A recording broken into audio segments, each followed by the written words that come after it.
प्रिय विद्यार्थियों, आज हम वर्ग 9 अध्याय 3 संविधान निर्माण इसको हम लोग देखेंगे।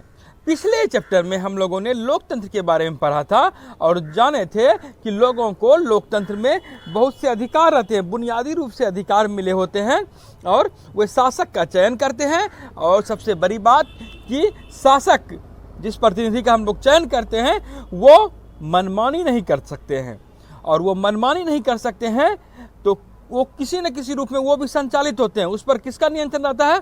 तो कानून का। और ये कानून कैसे बनता है, कहाँ से बनता है? कानून यदि सरकार बनाते हैं तो किसके अधीन रहता है वो?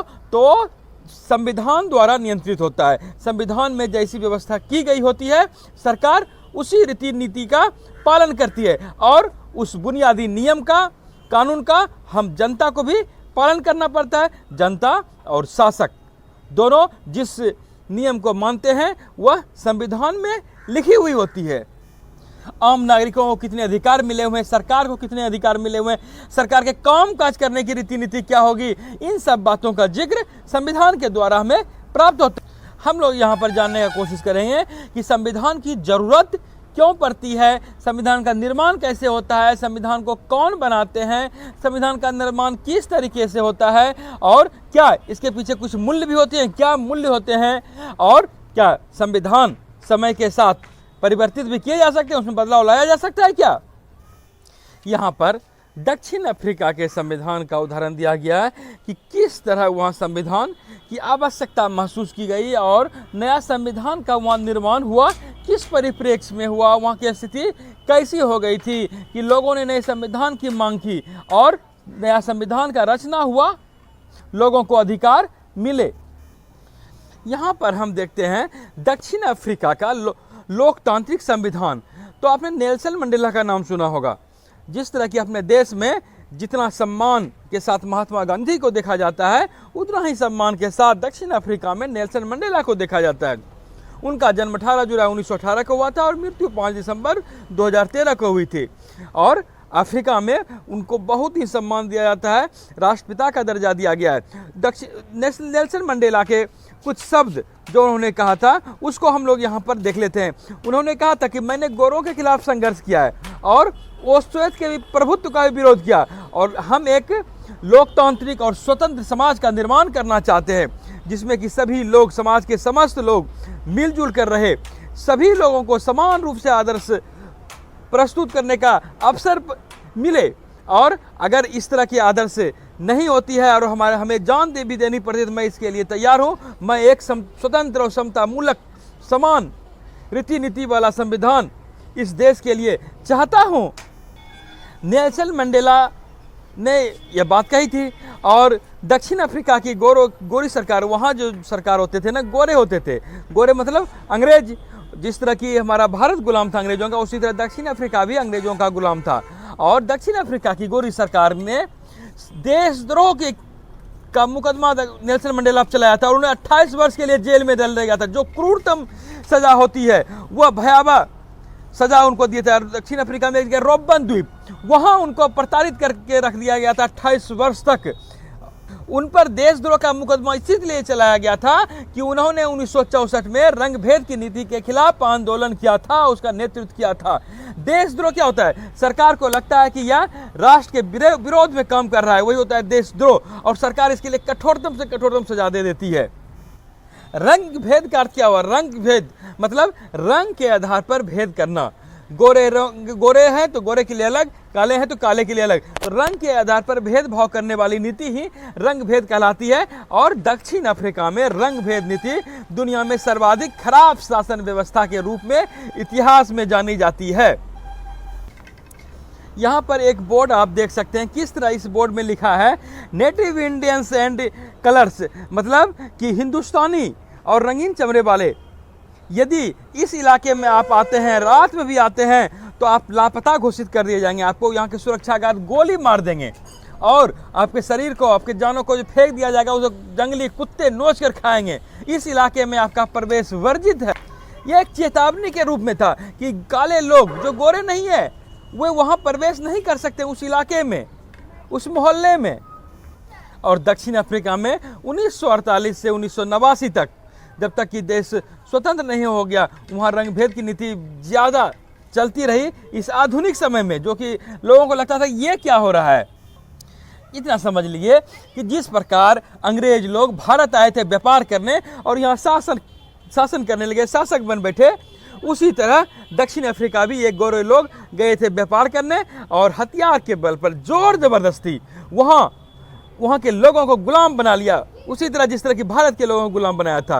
और अंतर सिर्फ इतना रहा कि यहाँ जो आए थे वो लोग बसे नहीं, सिर्फ शासक कर रहे थे, फिर इंग्लैंड चले जाते थे। लेकिन दक्षिण अफ्रीका में उन्होंने घर बना लिया, वहीं के लोग वो बस गए, और जब बस गए तो स्थानीय शासन को भी अपने हाथ में ले लिया और समाज को चमड़ी के आधार पर बांट दिया, गोरे चमड़ी और काले चमड़ी के आधार पर। और इस तरह वहाँ पर अब यदि देखें तो वहाँ दक्षिण अफ्रीका में कौन लोग थे? गोरे लोग थे, और काले लोग वहाँ के जो मूल निवासी होते हैं वे लोग काले होते हैं। और कुछ लोग हिंदुस्तान से यहाँ से गए थे, ये लोग थे, और कुछ लोग मिश्रित नस्ल के थे, न वो गोरे थे न काले थे, वे मिश्रित रूप से थे। उसे रंगीन चमड़े वाला भी कहा जाता है। और गोरे लोगों की अत्याचार की नीति यह थी कि वे लोग गोरे को ही श्रेष्ठ मानते थे हर चीज़ में, और अश्वेत को दोयम दर्जे का नागरिक मानते थे, यहाँ तक कि उन्हें वोट देने का भी अधिकार नहीं था। गोरे लोग के बस्ती में ये काले लोग जाने की, बसने की तो छोड़ दीजिए, जाने की भी इजाज़त नहीं थी। और यदि जाने की बात होती थी तो परमिट लेकर जाना पड़ता था कि ठीक है, हम इतना देर के लिए इस क्षेत्र में हम आए हैं। और हर जगह भेदभाव थी, समाज में दो रूप में सब चीज़ देखा जाता था, एक श्रेष्ठ और एक बेकार, गंदी चीज़। मतलब कि वो नज़रिए के देखें तो उसमें मूलभूत सुविधा से वंचित चीज़, जैसे कि वहाँ पर कुछ भी था तो गोरे के लिए अलग और काले के लिए अलग। गाड़ी हो, बस हो, टैक्सी हो, रेलगाड़ी हो, अस्पताल हो, स्कूल हो, कॉलेज हो, पुस्तकालय हो, सिनेमा घर हो, नाट्य गृह हो, समुद्र का तट हो, यहाँ तक कि सार्वजनिक शौचालय तक हो, तो गोरे के लिए अलग अच्छी व्यवस्था वाला और काले के लिए खराब व्यवस्था वाला, इस पर कोई ध्यान भी नहीं दिया जाता था। यहाँ तक कि काले लोग को गिरजाघर भी जाने की आज़ादी नहीं थी। और इतना क्रूर शासक अन्य जगह देखने को आपको नहीं मिलेगा जिस तरह की इन लोगों ने वहाँ भेदभाव किया मानव के साथ, सिर्फ इसीलिए कि उनका चमड़ी का रंग गोरा है। सबसे बड़ी बात, उन्हें संगठन बनाने की भी आज़ादी नहीं दी गई थी, उनको उस नीति का विरोध करने की भी आज़ादी नहीं थी कि विरोध भी कर सकें, और विरोध करने पर सजा का प्रावधान था। और 1950 से दक्षिण अफ्रीका के लोग और हिंदुस्तानी लोग जो वहाँ जाकर बसे थे, उन्होंने उस नीति का विरोध करना स्टार्ट किया, उसका संघर्ष करना ज़्यादा स्टार्ट किया, हड़तालें शुरू कर दी, विरोध प्रदर्शन, धरना, ये सब ज़्यादा करने लगे। और इसलिए करने लगे कि सरकार पर दबाव पड़ सके। अफ्रीकन नेशनल कांग्रेस के बैनर तले ये ज़्यादा जो है होने लगा, और उसमें जो है मजदूर संगठन, कम्युनिस्ट पार्टी भी उस पार्टी में शामिल हो गई थी विरोध। यद्यपि कई गोरे लोगों को भी, जो संवेदनशील थे लोग थे, उसमें भी कुछ अच्छे लोग थे, उनको लगता था कि ये शासन अच्छी नहीं है, और दुनिया में भी उसका विरोध हो रहा था। लेकिन इस व्यवस्था के खिलाफ आवाज़ उठाने के बावजूद गोरे सरकार ने हजारों अश्वेत को मार डाला, उनके खिलाफ अत्यंत ही बहुत ही दमन किया, क्रूरता का हद पार कर दिया। नेल्सन मंडेला की एक किताब है लॉन्ग वॉक टू फ्रीडम। यदि आपको इसके बारे में कहीं पे कुछ जानकारी मिलती है तो इसको लिखें और इसको समझें कि उन्होंने क्या कहा है, और आपको अपने कमेंट बॉक्स में इसका जो है टिप्पणी करें कि उनमें आपको क्या समझ बनती है। यहाँ पर देख सकते हैं आपकी ये डरबन तट का है, डरबन एक जगह है दक्षिण अफ्रीका में, वहाँ डरबन नदी का तट पर यह बोर्ड लगा दिया गया है कि यहाँ पर सिर्फ श्वेत लोग ही स्नान करने आ सकते हैं और श्वेत लोग यहाँ पर आ भी नहीं सकते हैं। अब यहाँ पर देखते हैं किस तरह दक्षिण अफ्रीका का एक नया संविधान का निर्माण हुआ है। जब उनको विरोध पूरा विश्व स्तर पर विरोध होने लगा, राष्ट्रीय स्तर पर भी होने लगा, और सरकार को लगने लगा कि अब हमारी संविधान, हमारा सरकार, हमारी शासन व्यवस्था अधिक दिनों तक वैधता प्राप्त लिए नहीं रह सकती, इसको बदलना पड़ेगा। तो उन्होंने अपनी नीति में बदलाव लाया, और उन्होंने अपनी नीति में बदलाव लाते हुए वहाँ पर राजनीतिक दलों को थोड़ी आज़ादी देनी शुरू की। राजनीतिक दलों पर जो पाबंदी लगा दी थी उस पर नियंत्रण हटाया, और जो प्रतिबंध मीडिया पर लगा दिया था उस मीडिया पर लगे हुए प्रतिबंध को भी उन्होंने हटाया। और 28 साल तक जेल में रहने के बाद नेल्सन मंडेला को आज़ाद कर दिया। 26 अप्रैल 1994 को इस प्रकार हम देखते हैं कि दक्षिण अफ्रीका का नया झंडा लहराया, नया गणराज्य के रूप में पूरी दुनिया में दक्षिण अफ्रीका जाना गया। रंग भेद की नीति वाली अत्याचारी व्यवस्था समाप्त हुई और सभी लोगों के साथ मिलजुल कर चलने वाली सरकार समाज का निर्माण वहाँ किया गया। इतनी क्रांति आई तो कैसे आ गई? तो यहाँ पर नेल्सन मंडेला का कथन हम देखते हैं। तो नेल्सन मंडेला जैसे कहा कि ऐतिहासिक रूप से गोरे और काले, श्वेत और श्वेत यहाँ पर दोनों परस्पर विरोधी रहे हैं, लेकिन हमें एक नया समाज बनाना था, नया सरकार बनाना था, नया संविधान बनाना था और एक आदर्श प्रस्तुत करना था।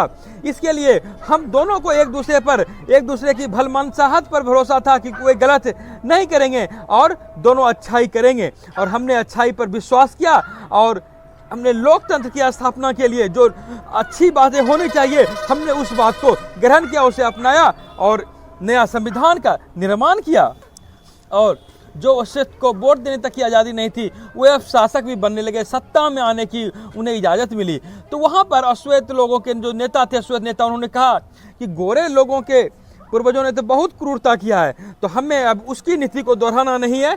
इस तरह अगर संघर्ष दर संघर्ष चलेगा तो अच्छा समाज नहीं बनेगा, हमें उस क्रूरता को भूल जानी पड़ेगी और एक अच्छा समाज का निर्माण हम लोगों को करना है। सभी नस्ल, सभी तरह के नस्ल के और सभी जो समानता असमानता के रूप में जो पहले देखे जाते थे और असमानता के रूप में नहीं दिखे, इसके लिए अश्वेत नेताओं ने आग्रह किया। और दो पार्टी, जो एक पार्टी जो वहाँ क्रूरता के साथ शासन किया था और दूसरी पार्टी जिन्होंने संघर्ष किया था, वहाँ पर इस तरह हम दो पार्टी का और दोनों पार्टी ने मिलकर नए संविधान की रचना की।